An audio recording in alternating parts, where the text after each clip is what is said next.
Right, so I has a brew, and I also have Michael Tremer here with me, who's part of the IPFire Project. We're currently in London, sitting outside in West Kensington, is it? Somewhere like that, I think? I don't know where it is. Somewhere like that, anyway. So, I thought I'd just do a standard brew time, and I've invited Michael on, and he's a little bit nervous, but I think we'll just go ahead as normal, because there's going to be like 40 viewers of this anyway. It's not going to be that high up the views list. So the thing, the sort of one of the key things really was the BlackBerry cutting 4,500 jobs, which is about 40% of their market force, which is quite interesting, because they pretty much are in the shit. 621 million they've lost in the second quarter. Second quarter earnings, which are coming out next week apparently, which is shares in the firm closed down 17% as well after briefly being halted following the announcement, which is a BBC News link article which I'll put in the description below. But BlackBerry's pretty much been on the decline ever since the iPhone came along, I guess, really. Yeah, well, they're not very famous in Germany, for example. I think they're pretty huge in Britain. They're quite huge in Britain, yeah. But mainly within chavs, I guess, not within the main populace of Great Britain, but... Yeah, and people who are working for banks. And people that work for banks and businesses and stuff like that, yeah. And I suppose BBM is still quite a big thing. That's coming to Android and Windows Phone, is it? iOS, something like that? Which would be interesting, but I don't know whether that's a good idea for BlackBerry, because that means then less people have BlackBerries, because a lot of people just have BlackBerries just for BBM or BlackBerry Messenger. Well, I wouldn't buy one because they are sending all the content through their own servers, and I would be so very concerned about that. Yeah, with the NSA and other shit sending their own crap around and about. But then I suppose if it's in Canada, it's not too bad. If it's in Canada, the Canadians are quite good, strong on censorship, aren't they? Really? Yeah, basically, it's not a better situation with the other guys like Apple or Android. Oh, no, they definitely. kind of do the same. And they do the same, yeah. But BlackBerry does at least BlackBerry encrypts it, I guess. Kind of. There have been some attacks, for example. They are sending the email credentials when you set up your email account to their own servers, and those were not encrypted. So that's not very good. It's not that great. And then the RSA warns over NSA link to encryption algorithm. So basically the RSA, the internet security firm, who are basically saying this as though it's a big surprise to them, even though it's kind of not. They're basically saying that they've warned customers not to use its own encryption algorithms out of fears it can be unlocked by the US National Security Agency, which is kind of weird because they obviously would have let the NSA do that anyway, so it kind of seems a bit weird why they warn that as though it's not their own fault, and it kind of is their own fault because they've sort of opened their code up to the NSA to sort of attack their encryption and put a backdoor into their code, which is. But I don't think that they had a choice. Well, so it's really interesting that they are talking about it right now. It's quite interesting because I don't know whether or not they can actually talk about it. They did. But they have. I mean, apparently in the 1990s, the NSA tried to claim the right to unlock all encryption systems, but lost the battle after privacy rights and freedom of speech advocates objected. So obviously now, since 9/11 happened and everything else happened, and the public really don't really give a shit anymore, they're just seem to get away with. Because apparently this came out under the 1986 US Electronic and Communications Privacy Act, or the ECPA, which includes companies such as Apple, Google, Facebook, Amazon, LinkedIn, and Microsoft, which basically allow the NSA to do whatever the fuck they want within businesses and companies. So that's quite an interesting thing. Another anti. I suppose it's hardly surprising, I guess. It's weird that the RSA are now shouting about it, considering it's their own fault anyway. But I don't know.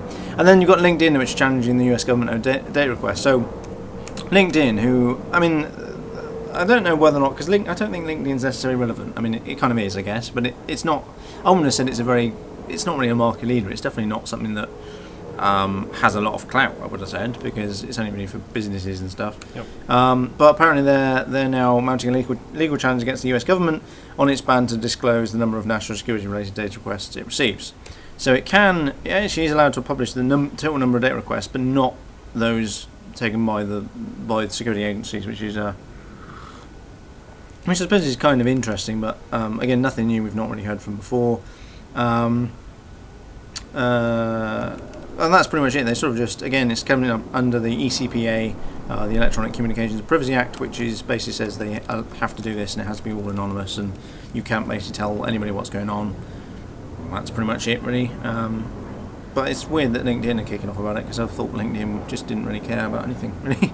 But okay, it'd be more interesting if it was Facebook or Twitter or or I don't know. LinkedIn has not the same size and not the same relevance as like Facebook does. But maybe they have the more interesting information. Well, I guess they do. Facebook has maybe more information, but not the most interesting information. No, definitely not. No, definitely not.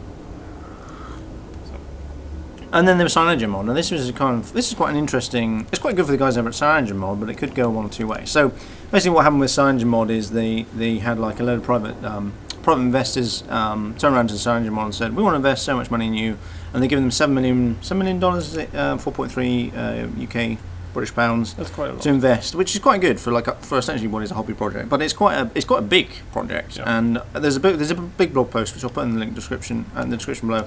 But yeah, basically the CyanogenMod are going to hopefully then move forwards and perhaps be a rival to Android. But I don't know how that's really going to go, because Android just is Android. I guess maybe CyanogenMod could do some really funky things if they're not attached to Google, but yeah, that's the only thing I can imagine that.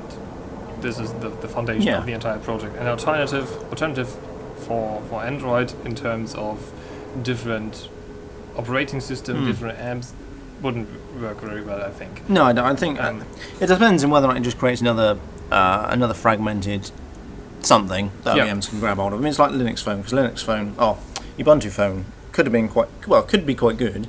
But if OEMs get hold of it and ruin it with like Samsung, if Samsung got hold of CyanogenMod and did what they do with Android, which is put their own shit on it and ruin it, then it's pointless.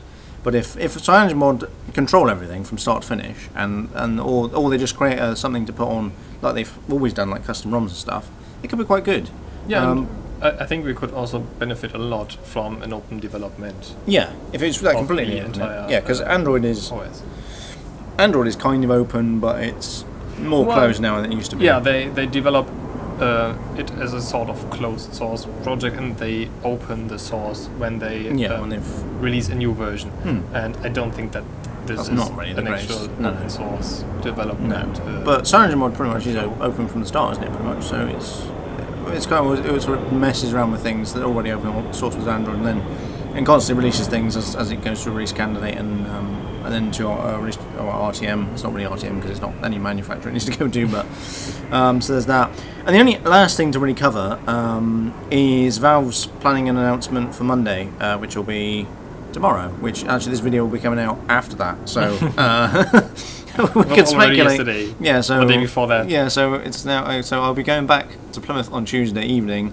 So it's probably going to come out on Wednesday. So it's going to be 2 days after the fact that Valve announced it. But I'll probably talk about it on Twitter. But so it'll be quite interesting when it comes out. This is just a really shitty bit to put in because it's like Sunday evening, Sunday afternoon, and it's not been announced yet. So, which is people Engadget claiming it could be the Steam box, and it looks like, because basically the announcement is that they want to.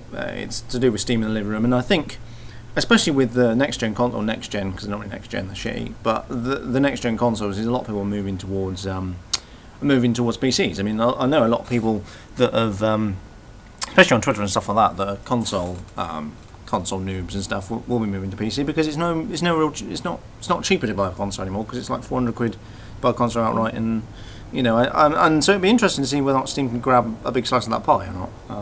In terms of grabbing back what the console market have nicked. They create like an all-in-one box, I guess. But so that'll be interesting. I don't really know what else to say about that because it's kind of really irrelevant, I guess. I don't think so because we have seen from GTA 5 that the gaming industry is really huge and becoming even bigger. And I like to play games rather on a TV screen, not on a PC screen. Oh, really? And I'm kind of like the opposite of that because it's kind of quite. I don't know. It's just kind of. I like keyboard and mouse. That's kind of my. Depends on what it is. Well, you can have that as well. Yeah, I guess you can if it's like Xbox allows you to do that thing, doesn't it? If you do some funky things with that, I don't know. Yeah. Don't you wish for a more relaxed setting, like? I guess sitting on the desk for gaming. I guess it depends on what it is. Depends on the game, certainly. Like if it's GTA, I'd much rather chill out and watch that on a big screen than play something like Battlefield 3, which needs to be keyboard and mouse, it needs to be a dedicated desk, it needs to be a proper screen. Maybe even like 3 screens would be quite nice if you can SLR them up and stuff like that. But yeah, so that'd be quite interesting to see what actually Valve announces after.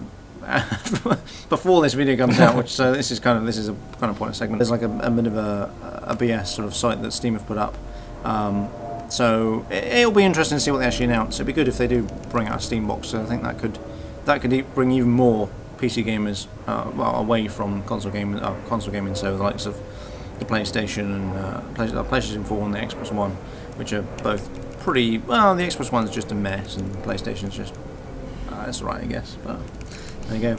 So I think that's pretty much it. I'm just about to do a Q&A with Michael as well about the IPFire project, so you can check that out. Click on his face somewhere, and I'll put a thing there, and you can. And I'll put a link somewhere so that you can watch the Q&A. And apart from that, I shall catch you back in Plymouth next week. So yeah, I shall catch you in a later video.